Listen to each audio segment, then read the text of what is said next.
ಅಲ್ಲ ಈ ಹನುಮ್ಯ ನಾನು ಗೌಡ್ರು ಮಾತಾಡೋದನ್ನು ನಿಂತು ಕದ್ದು ಕೇಳಿಸ್ಕೊಂಡು ನಮ್ಮ ಗೌಡ್ರ ಮಗಳು ಶಕಟ್ ನಿಂತ ಮಗಳನ್ನ ಎಲ್ಲಿಗೋ ಕರ್ಕೊಂಡು ಹೋಗ್ಬಿಟ್ಟಾಗ ಆದ್ರೆ ನೋಡಿದ್ರೆ ನಮ್ಮ ಗೌಡ್ರು ನೋಡ್ರಿ ಆ ವಿಷಯ ಗೊತ್ತಾಗಿ ಬಾಯಿ ಬಂದಿರ ಬೈತಿದ್ದಾರೆ. ಏನು ನೋಡೋಣ ಇವನು ಏ ಹನುಮ್ಯ ಬಾರ್ಲ ಇಲ್ಲಿ. ಹನುಮ್ಯ ಬೇರೆ ನೋಡ್ಬಿಟ್ನ ಗೌಡ್ರ ಮಗಳು ಕರ್ಕೊಂಡೋಗಿದ್ದ ವಿಷಯ ಏನಾದ್ರು ಗೊತ್ತಾಗ್ಬಿಡ್ತಾ? ಹೋಗೋಣ ಬೇಡ ಏನಂತ ಕೇಳೋಣ. ಆ ಚೊಂಚ ಏ ಹನುಮ್ಯ ಬಾರ್ಲ ಇಲ್ಲಿ. ನೀ ಏನು ಮಾಡಿದೆ ನೀನು? ಏನತ್ಲ? ಅಲ್ಲ ಕಣ್ಲಾ ನಮ್ಮ ಗೌಡ್ರು ಸೆಕೆಂಡ್ ಶೆಟ್ ಹೆಂಡತಿ ಮಗಳನ್ನ ನನಗೆ ಹೇಳಿದ್ದು ಕರ್ಕೊಂಬರಕಂತೇಳಿ ನೀ ಹೆಂಗ್ಲಾ ಹೋದೆ ಅಲ್ಲಿಗೆ ನೀನು? ಹಂಗಲ್ಲ ಚೊಂಚ, ನೀನ್ ನೋಡಿದ್ರೆ ಕೈ ಚೊಂಚ ಕಾಲು ಚೊಂಚ.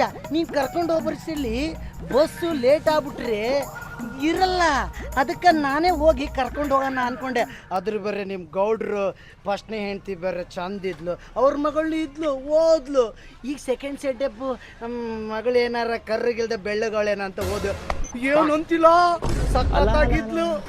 ಕರ್ಕೊಂಡು ಹೋಗಂತಿ ನೀನ್ ಬರ್ರಿ ಸ್ವಂತಂಡಿಗೆ ಹೋಗ್ತಲ್ಲಿ ನಾನು ಸ್ವಲ್ಪ ಸ್ಮಾರ್ಟ್ ಆಗಿದ್ನ, ಏನಾದ್ರು ಬೀಳ್ತಾಳೇನೋ ಅಂತ ಹೋದೆ, ಹಂಗೆ ಕರ್ಕೊಂಡು ಹೋಗ್ತು. ಈಗೇನಂತ ಹೇಳ?